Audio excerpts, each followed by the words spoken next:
Welcome to Leadership Reimagined, where game-changing conversations are reshaping the world of work. I'm Janice Ellig, the CEO and founder of Ellig Group, Executive Search Advisors, where we are reimagining search through our longstanding commitment to diversity, equity, and inclusion. On today's topic, an unapologetically and ambitious CEO, I'm delighted to welcome Shellye Archambeau, an experienced Fortune 500 board director and former CEO of MetricStream, a Silicon Valley-based governance, risk, and compliance software company.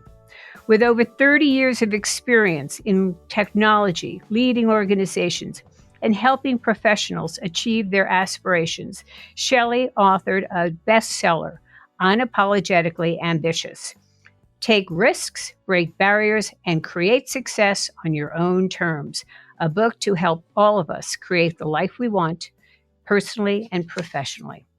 A former executive at IBM and president of Blockbuster.com, Shellye now serves on the boards of Verizon, Roper Technologies, and Okta. She is also a strategic advisor to Forbes Ignite and to the president of Arizona State University, and serves on the boards of two national nonprofits, Catalyst and Braven. Shellye, welcome. I'm delighted to have you join us today.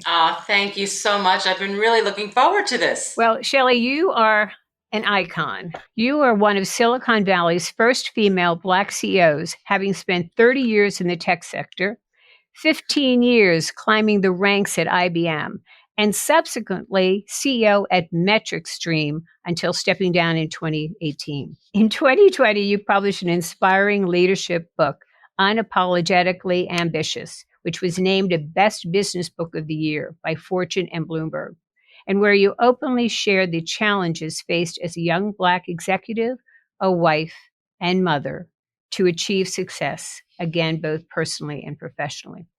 In your book, you say you hate the phrase work-life balance, and you replace it with work-life integration, as you always have to wear many hats at the same time, and which you did.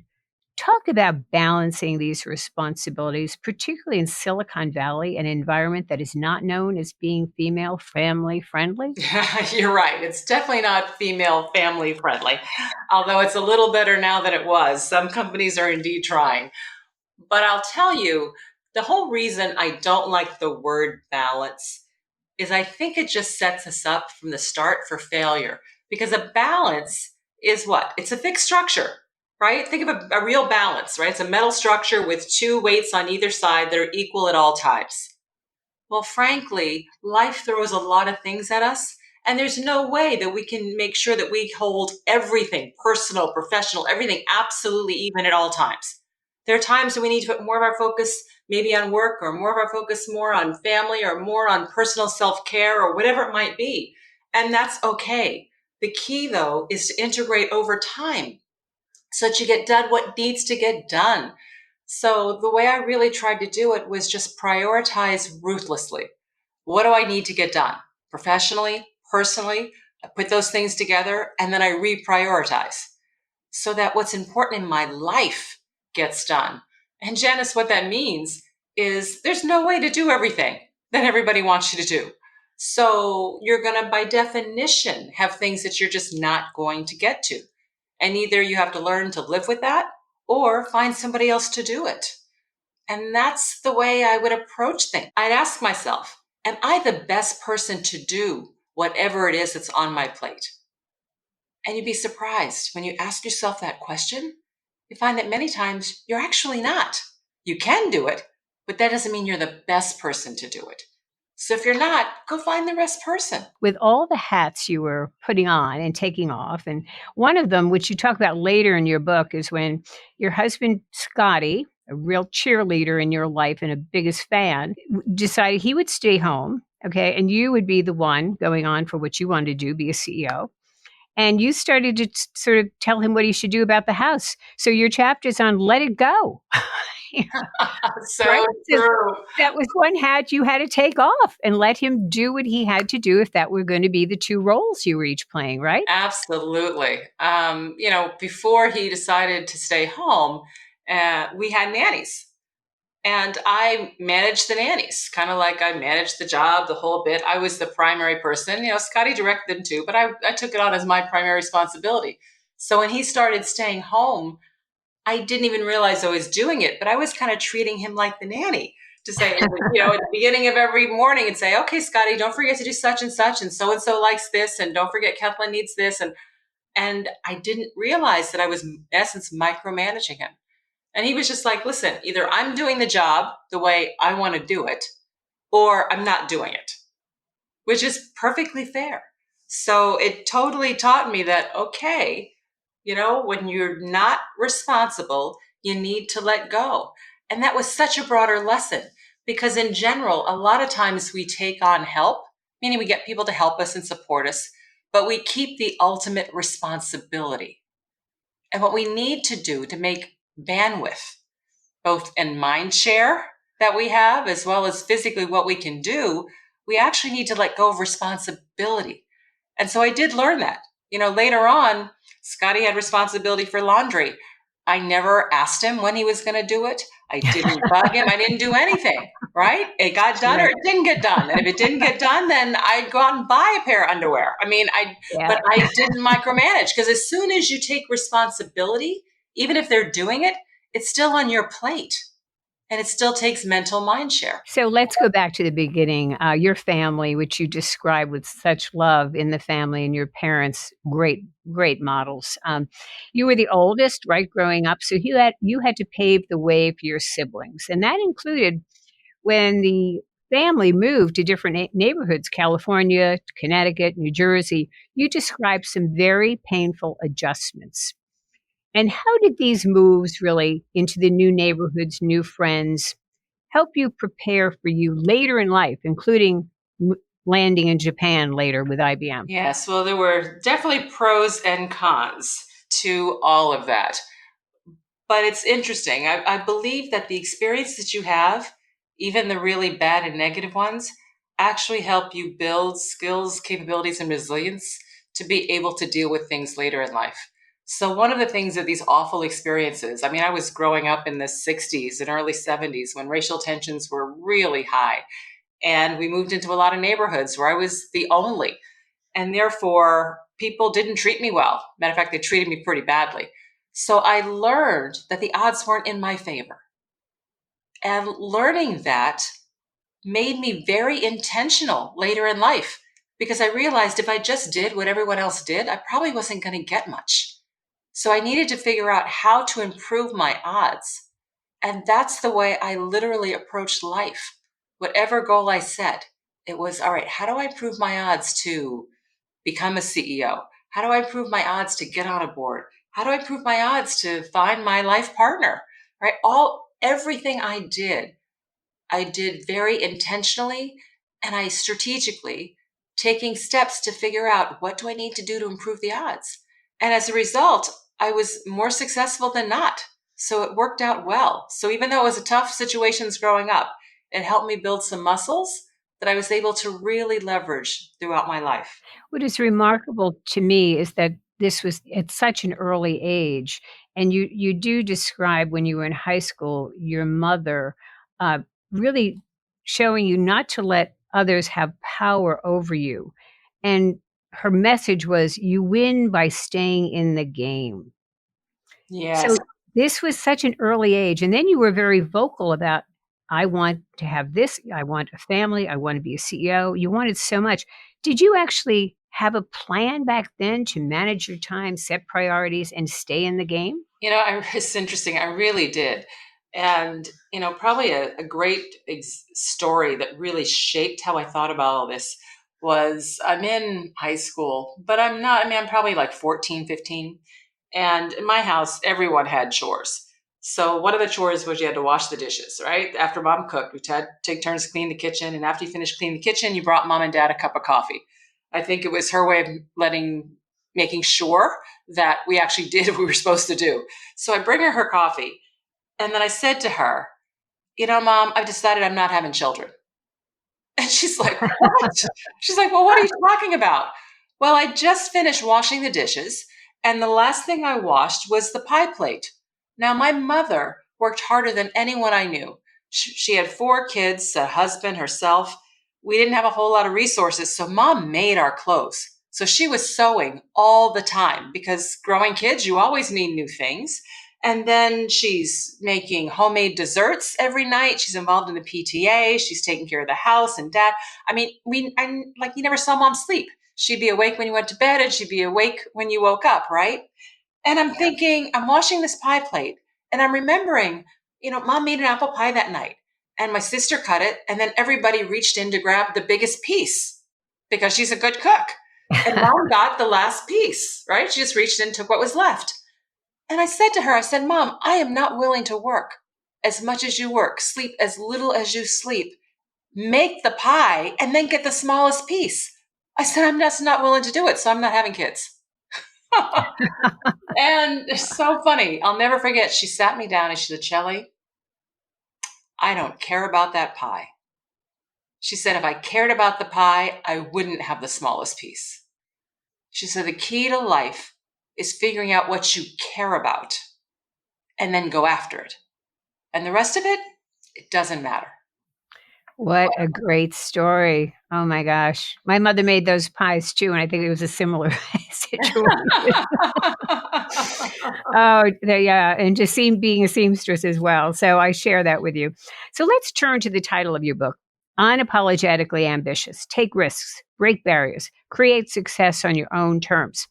In the book, you talk about having a vision, being determined, strategizing, and discipline.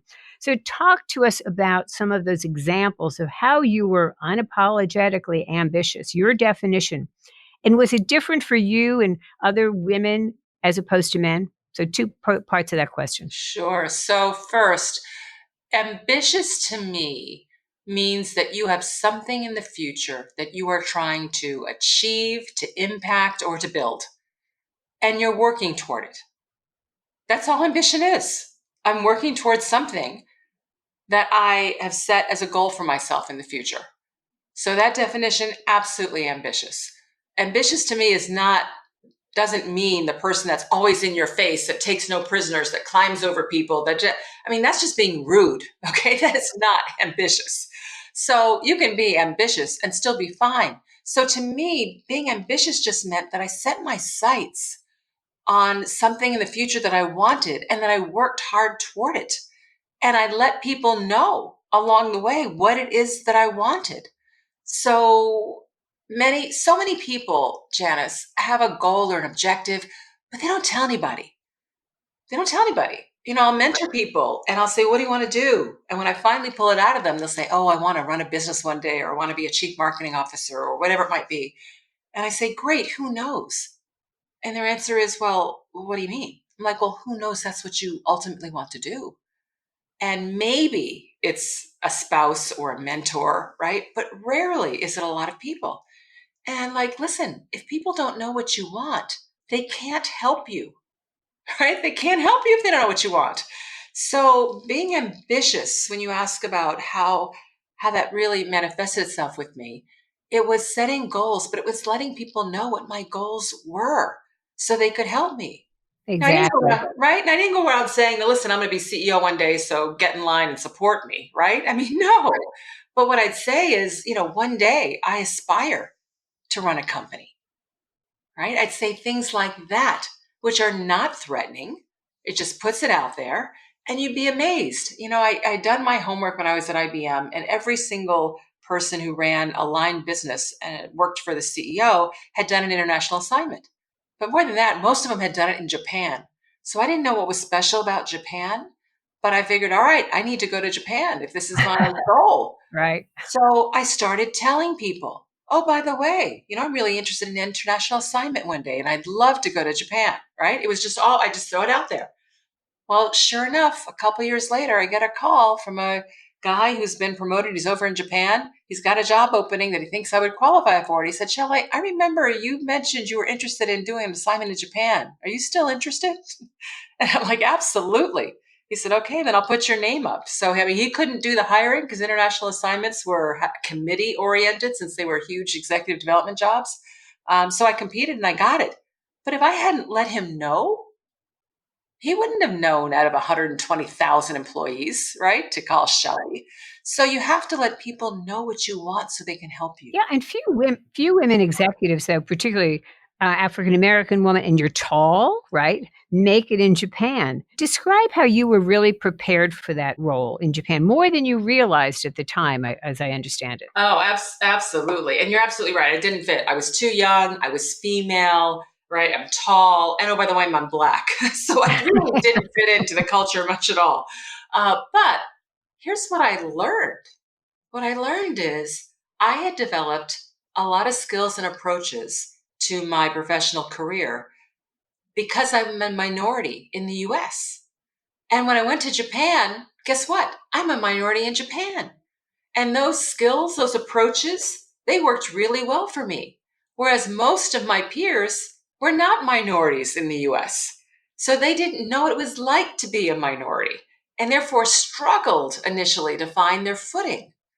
So I tell women and people of color all the time, do international assignments. You're going to bring more skills to the job than you realize. So important to one's career. And then, of course, now you've gone on boards, and the international global perspective I find with all candidates is so important when putting anyone on a corporate board these days.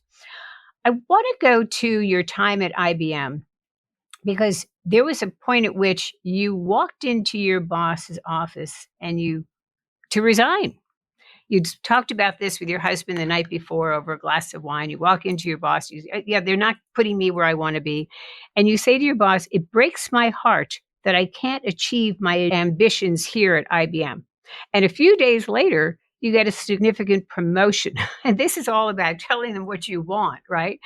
But you pushed the envelope there. This was a bold declaration. What gave you that courage, self confidence to take that type of risk? It's interesting because it was such a scary thing to do. I was probably, let me think, I was only 8 or 9 years into my career, if that much. I'm trying to count three, seven, but yeah, probably about 7 years into my career at this point. And I don't know that it was so much I had the courage as if I didn't do it, I wasn't going to achieve my objectives. So I felt that I really didn't have a choice. They'd put me in such a bad position that I was going to have to leave. And that's literally what I said. I'm like, I don't want to go, but you're forcing me to because I can't achieve my objectives here. That's what you're telling me. And I think resigning in that way also helped. I didn't walk in and say, I quit, I found a better job, right? As much as I said, you forced me to do this, and therefore I found it because you've told me there's no promotion opportunities here. And I really didn't expect, I was naive, right? I was young. I didn't realize that they'd come back with a counter offer. I really thought I was leaving. And what I learned in that is the reinforcement of yes, it's really important to make your needs known. But the other thing that I learned is if you are providing significant value and your company wants you there, they will work hard to keep you there. And that's just a good thing to know. So you do have some power. Now, you can't be walking into the company and resigning every year, right? To try to go get promoted. That's not a strategy in and of itself, for sure. But in general, if you're good at what you do and you're really adding value, make sure the company knows what you want because many times they do want to figure out how to keep you. Well, I must say you did it in an elegant way. It wasn't threatening. It was just, I really want to stay here, but you're not promoting me. So that's a real lesson for all of us listening to you today in terms of letting people know what we want. So I want to also just remind the audience that you're listening to an Unapologetically and Ambitious CEO with Shellye Archambeau. And the topics we cover, like today's, are all current, and a new topic with a new game changer is released every month. This is a great way to stay current on relevant issues happening around us. Now let's return to Shellye. So, Shellye, 30 years in the technology sector, again, not one that's welcoming to women. What initiated your interest in this sector?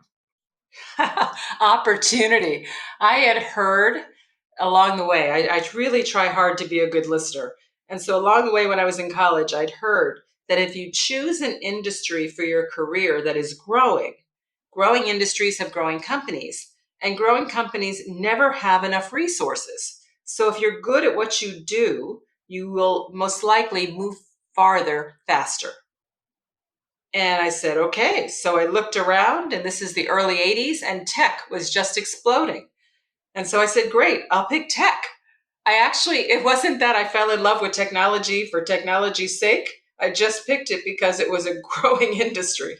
Oh my goodness, really? So you really saw the opportunity out there. And so you felt, well, I'll learn that, right? Exactly. Exactly. You learned everything else. I mean, in college, you just pick topics, you take courses, you learn. So I figured I would just learn that space. So much was planned. Now, in December 2002, you do achieve your first CEO position, correct? Yes. Can you tell our audience about the bold question you asked the chairman? Quote, if he was hiring you to execute his strategy or hiring you to be the CEO? Wow.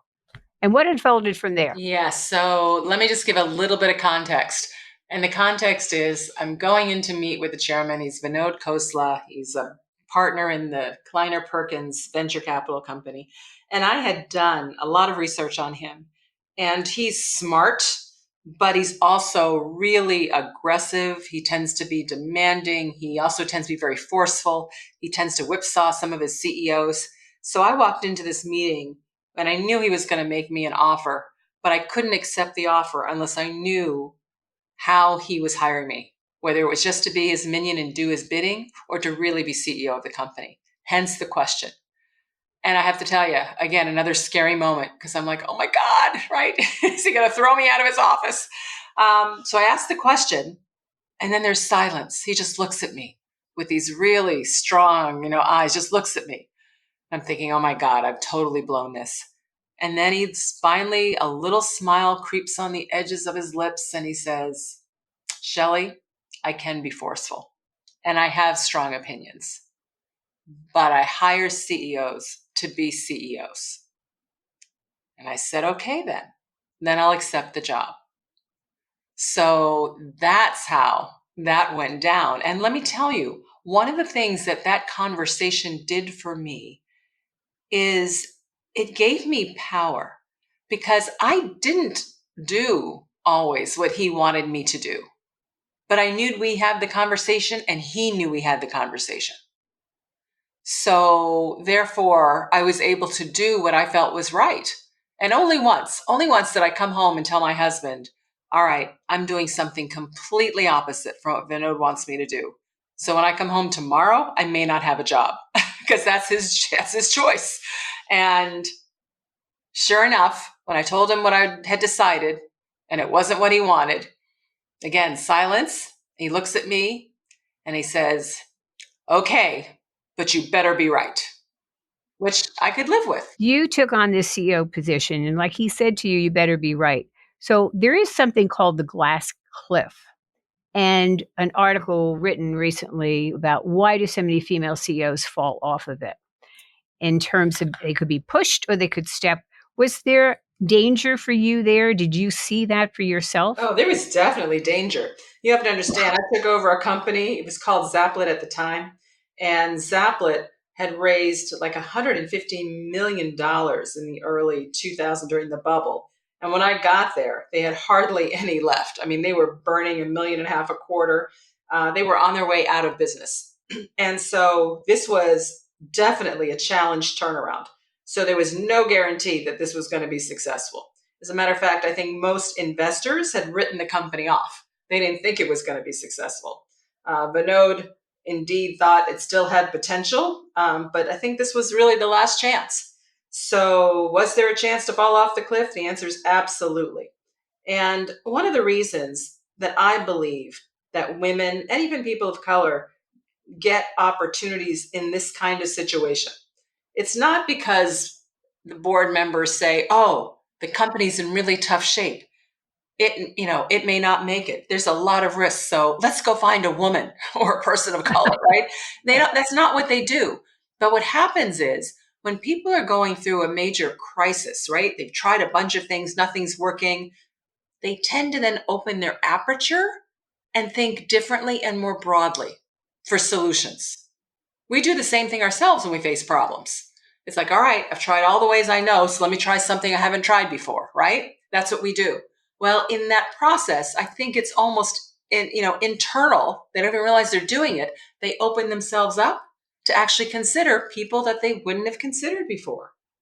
So that's what I think And you is the situation. and you took this on as a calculated risk, and I assume you surrounded yourself with good people. And what would be your advice to other women to step out of that comfort zone and take on things that could be a little risky? Absolutely. So first of all, I think, and I believe that's why it's part of the title of my book, Taking Risks. But I believe taking risks is really important in your career, both in terms of growth, but even studies show that people who take risks in their career actually move up and achieve higher levels of success. So your point about calculated risks is the key thing. So yes, I knew this company was very broken. But here's how I hedged my risk. One, I needed to make sure at least the technology underlying the company was strong. So I had a CTO of a company that I worked for before. He came and actually did an assessment for me to tell me, is the software okay or is this a mess too? And he gave it a thumbs up. I'm like, okay, good. And then Kleiner Perkins. I wanted a top tier venture firm. I figured even if the company wasn't successful, I couldn't figure out how to fix it, they would get a chance up close and personal to see me in action. And having that both on my resume and also hopefully making a good impression with them would give me the opportunity to land another job right after this one. So I looked at things to help mitigate the risk. And like you said, hiring the right people, etc. So I'm a big believer, take the risks, but don't just jump into a risk.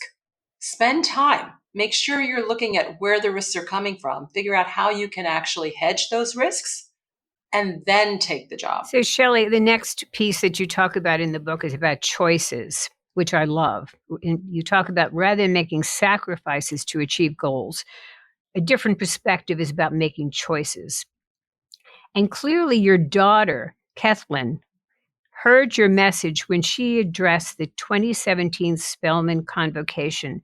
And she said, and I'm going to quote, "How do I manage to be all of the roles women have to have as an employee, an entrepreneur, a mom, wife, friends, and also be a successful, happy person?" She says, set your own strategy, make your choices unapologetically. End of quote. What a significant impact you had on her. So, talk to us about what you did to set her on that course of making choices, because that's something I say to women and women in my family all the time. You must have choices, they are yours to make for your destiny. Absolutely. And the reason I don't like the sacrifice is when I think about sacrifice, when you make a sacrifice, you typically do something completely for someone else. If I'm sacrificing for you, then the only reason I'm doing this is for you, right? Not for me. Well, when I do that, two things happen. One, I give you all my power. You're now controlling, in essence, my actions. But number two, you can almost never be grateful enough. I've done so much for you, and you just said thank you, right? I've done. You can never be grateful enough. And more than that, you might even be in a position where you feel guilty. Oh my God, Shelley did all this for me, and all. So, for instance, when I started commuting, Kathleen wanted to finish high school in Dallas, and I got the opportunity in Silicon Valley. She was just starting a sophomore year, and she didn't want to move. And so we didn't. I just started commuting. Well, I could have told people, oh, why are you commuting every week? Blah, blah, blah. It's so hard. I could have said, oh, I'm doing this for my daughter so she can stay in school, right? Well, how do you think she would have felt with all that pressure? It's all her fault that her mom's sitting in a lousy hotel room, right? Monday through Friday and blah, blah, blah, blah, blah. And oh my God, it would have put so much pressure on her. That's not fair. And that's not why I did it. I did it because I wanted to make sure that I stayed on track going after my career aspirations. But I did take into account all the other stakeholders, right? Her, her brother, or my husband, the whole bit, in making that decision. But see, I now own the decision. She doesn't feel any guilt. And, I've asked her as an adult now, she's now 37. I've asked her, I said, Kathleen, were there points when you were growing up where you felt guilty? And her answer was no. And I'm really, really proud of that because so many of us, but especially women, we feel guilty for all kinds of things. And That's why by making choices that are ours to own and not sacrifices, we actually empower both ourselves, but then our children.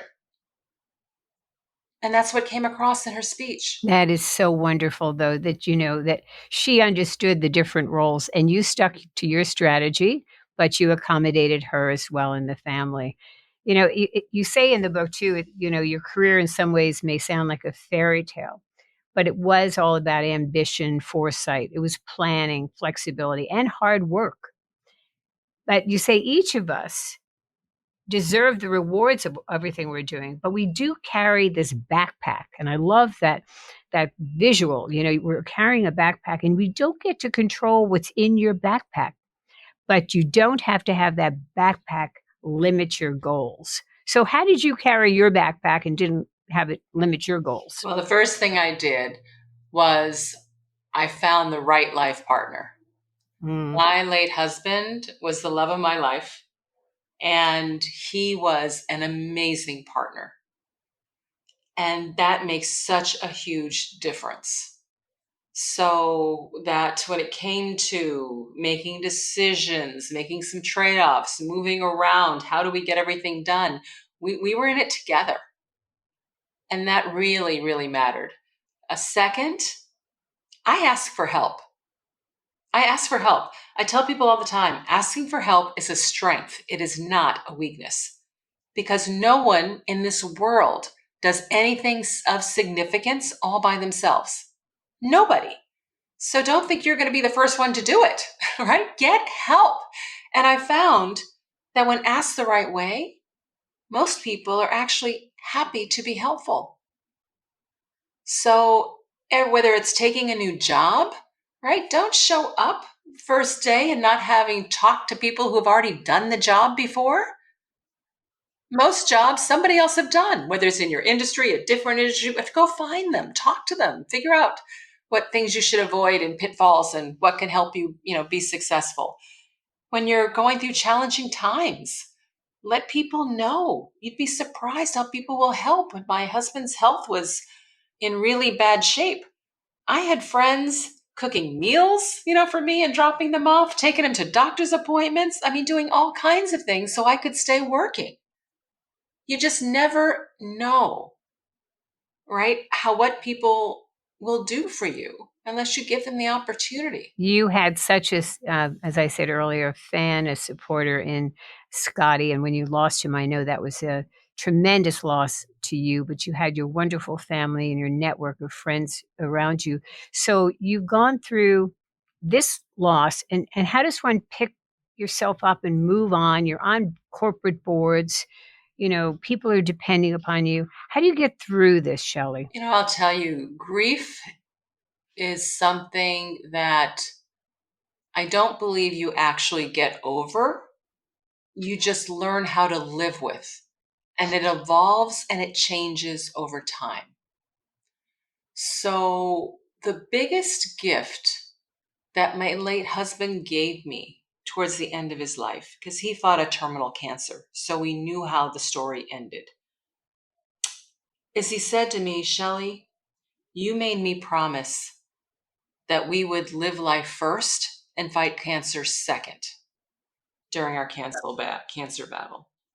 So when I'm gone, you better promise me that you're going to continue to live life.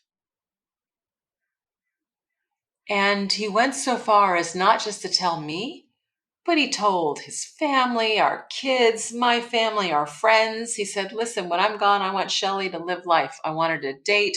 I want her to, if she wants to get married, she can get married. I am releasing her. And I will tell you, Janice, that has helped so much in just how I think about things. So, the first 6-9 months were horrible, horrible. And then, slowly things started to, evolve. I threw myself into work and into promoting the book. And so I was just busy all the time, which didn't give me time to think, which is how I handled it Right, initially. Right. right, right. So that I did. But Mhm. now I look at, everything. I do believe that everything that happens has an underlying blessing. Sometimes it just takes you a whole lot of time to go find it.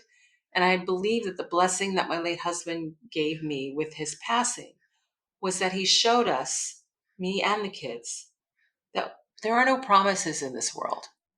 And we need to live life every day, and make sure that we are doing what's important to us and not just what we think we should be doing. Shellye, I've listened to you on many interviews that you've done and what you really are moving forward with. And I think Scotty is, the wind beneath your wings on this, is really helping others to be unapologetically ambitious and achieve their goals. This is part of your mission in life. Your book is that, but you're out there speaking on it. And so I want to really compliment and commend you for changing people's lives. Actually, I read your book cover to cover and I got some good tips, even though I wish I'd read it 30 years ago, right? Some great tips on it. So you are doing this. And so to our audience now, and I'm sorry we have to close soon, but what would be your advice for those who want to maybe not be a CEO, but they have certain goals, and maybe they even haven't thought about them as clearly as you did so early on. So, what would be your advice to them? It is never too late to begin being intentional. So think about what you really want and then go after it. And it's really straightforward. I just ask myself, what is it I want?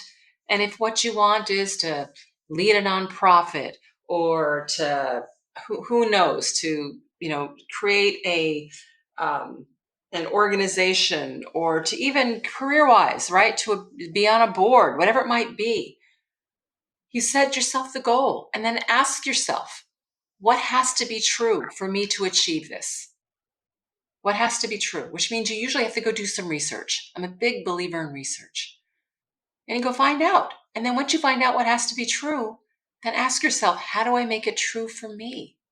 And that becomes your plan. That's what I've done with absolutely everything. So what do I want? What has to be true to get it? And how do I make it true for me? I firmly believe, Janice, to your point, that everyone can achieve their aspirations if they're willing to be intentional about it, make trade-offs, and take help along the way. And I do want everyone to be able to do it. I feel there's so much talent and capability wasted because too many people don't. Your book is a roadmap, and at the end of it, you really do show people how to develop that plan. So it's really such great advice and just such great message. You shared so much of your life personally and professionally. Uh, Shellye Archambeau, I want to thank you so much for joining us today and sharing your incredible story. Thank you for being who you are and changing many people's lives. Well, thank you so much for having me, Janice. I really do appreciate it. And to our audience, thank you for tuning in to another game-changing conversation on Leadership Reimagined. You can find me on Twitter, LinkedIn, or visit our website at elligroup.com. Thank you for joining us today.